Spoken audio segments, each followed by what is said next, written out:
Buenas, mi nombre es Jenner Eduardo Orellana Cuba. Soy estudiante de la carrera profesional de Ingeniería Civil de la Universidad de Las Peruanas.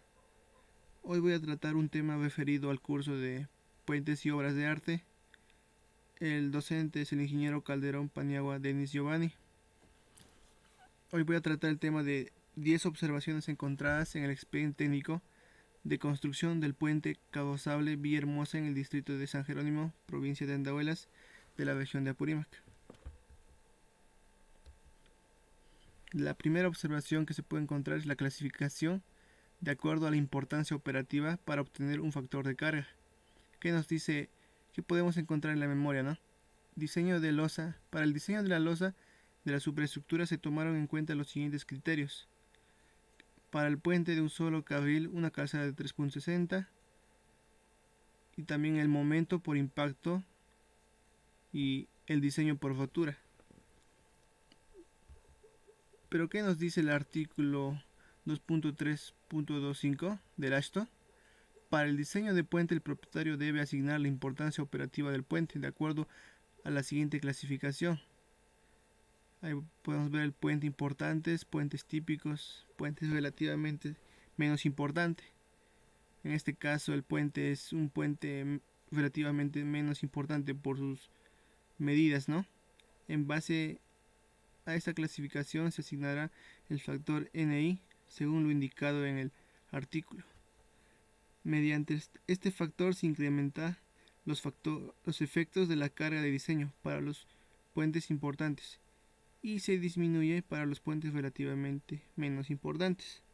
Ahí vemos que NI es el factor de modificación de las cargas, factor relacionado con la ductilidad, redundancia e importancia operativa. La observación 2 podemos ver que no especifica el ensayo para calcular la fuerza de impacto. Podemos ver que sí se hace el cálculo de momento de impacto, pero no se hace un análisis para esto, ¿no? Para el cálculo de la fuerza de impacto. Que dice, de acuerdo al criterio anterior, la combinación de cargas para determinar el momento último de diseño de la losa estará dada por la expresión. ¿Qué nos dice el ASHTO del artículo 13.721? Será responsabilidad de la entidad que utiliza el puente determinar cuál de los niveles de ensayo es más adecuado para el diseño donde está ubicado el puente. Los criterios de ensayo para el nivel de ensayo seleccionado deberán corresponder a los pasos y velocidades de los vehículos y los ángulos de impacto especificados en la siguiente tabla. Nosotros tenemos que elegir el diseño, el ensayo para poder calcular la fuerza de impacto, y con ese dato podremos tomar datos de la siguiente tabla. La observación número 3 es el análisis para estado límite de servicio incompleto. En el Excel se ha podido observar que hay diferentes cálculos, pero no están tomando en cuenta lo que vendría a ser el análisis para el estado límite de servicio, ¿no?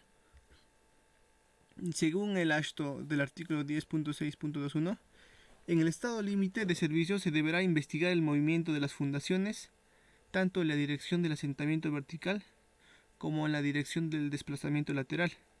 Se deberá evaluar el desplazamiento lateral de una estructura, si hay cargas horizontales o inclinadas, si la fundación está cimentada sobre un terraplén, si la zapata está localizada sobre o cerca o dentro de un talud, si existe la posibilidad de pérdida de apoyo de la fundación debido a la erosión o socavación, o también si los estratos portantes tienen una inclinación significativa.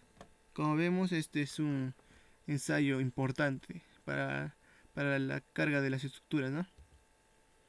La observación número 4. Falta establecer las propiedades del acero a utilizarse.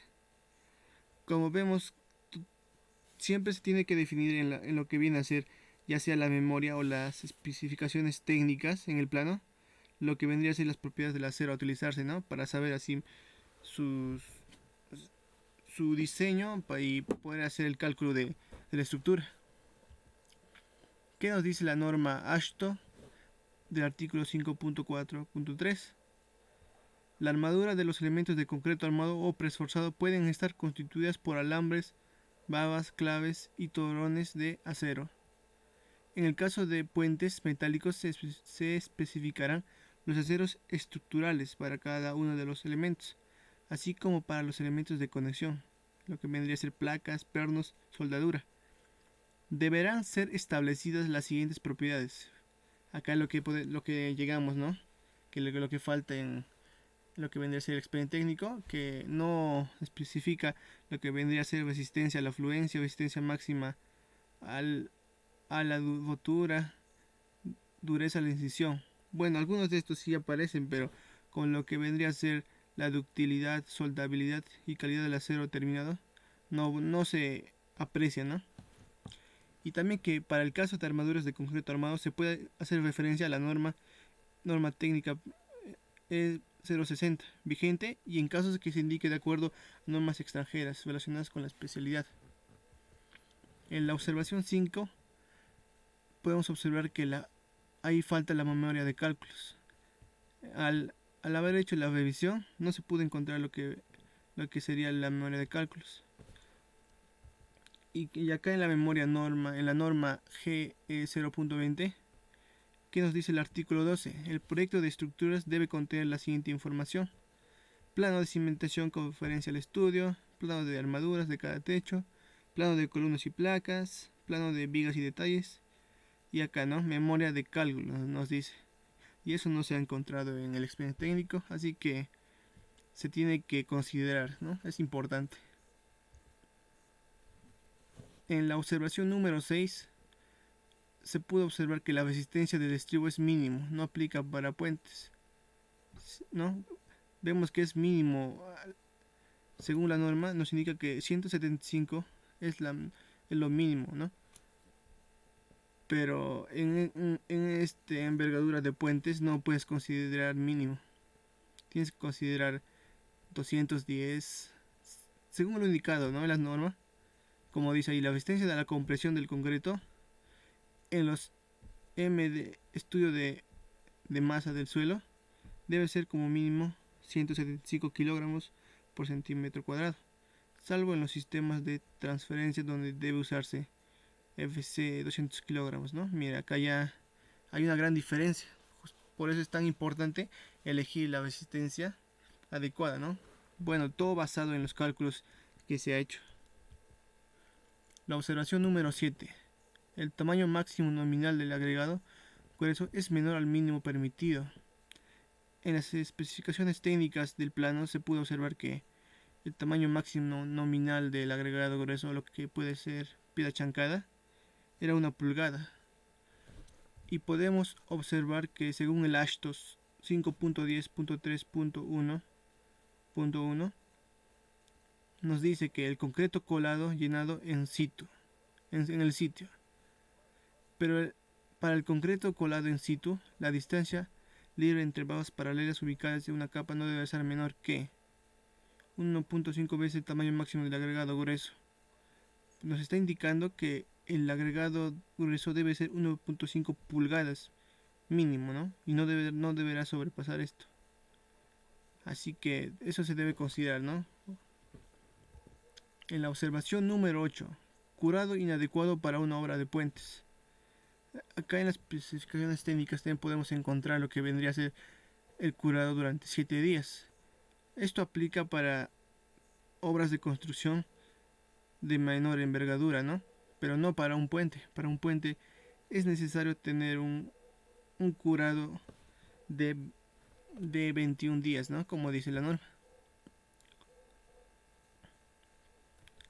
Norma E.060 del artículo 5.8, ¿qué nos dice? El concreto debe ser curado y mantenido sobre los 10 grados por lo menos durante 7 primeros días. Ojo, esto es para obras de menor envergadura. Después de su colocación, tiempo que podrá reducirse a 3 días en el caso de concreto de alta resistencia inicial. Si se usa cemento tipo 1 o pusulándico del curado, debe mantenerse como mínimo los primeros 10 días, ¿no? Depende del tipo de cemento, ¿no? El curado podrá suspenderse si el concreto de pruebas curadas bajo condiciones de obra hubiera alcanzado un valor equivalente a mayor del 70% de la resistencia del diseño especificada. En la observación número 9, la longitud del empalme inadecuada. Podemos ver que en los metrados de acero en la viga principal, la longitud de traslape o empalme es mínima, ¿no? Hay algunos errores, como también hay algunos aciertos. Hay en las vigas principal, lo que viene a ser la viga principal. ¿Qué nos dice esto?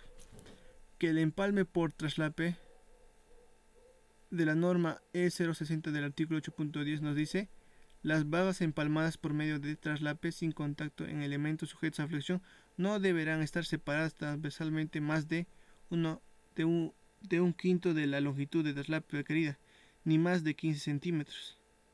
Los traslapes de vagas que forman paquetes deberán basarse en la longitud de traslape requeridas para las vagas individuales aumentadas en el 20%, para paquetes de 3 vagas y en 33% para paquetes de 4 babas. Los traslapes de las babas individuales dentro de un paquete no deberán coincidir dentro de una misma longitud de traslape. Ahí nos dice el 20% de la longitud, ¿no? Y ni más de 15 centímetros. Eso es para ya las vigas que funcionan a flexión, ¿no? Y por último, la observación número 10 pudimos encontrar que el recubrimiento para miembros de columnas o estribos es inadecuado, ¿no? Nos dice 5 centímetros. Esto cumple, sí, pero no para un puente, ¿no? ¿Qué nos dice la norma 10.1.2 a esto? Si la unión del pilote con la zapata está dada mediante babas o torones, el pilote puede estar por lo menos 0.15 metros dentro de la zapata. En caso de vigas de concreto armado, usados como cabezales soportados por pilotes, en este caso serían los estribos, el recubrimiento lateral de los pilotes será mayor que 0.15, más un recubrimiento adicional para considerar desalineamientos laterales en el pilote. Además, los pilotes quedarán por lo menos 0.15 metros dentro del cabezal, ¿no?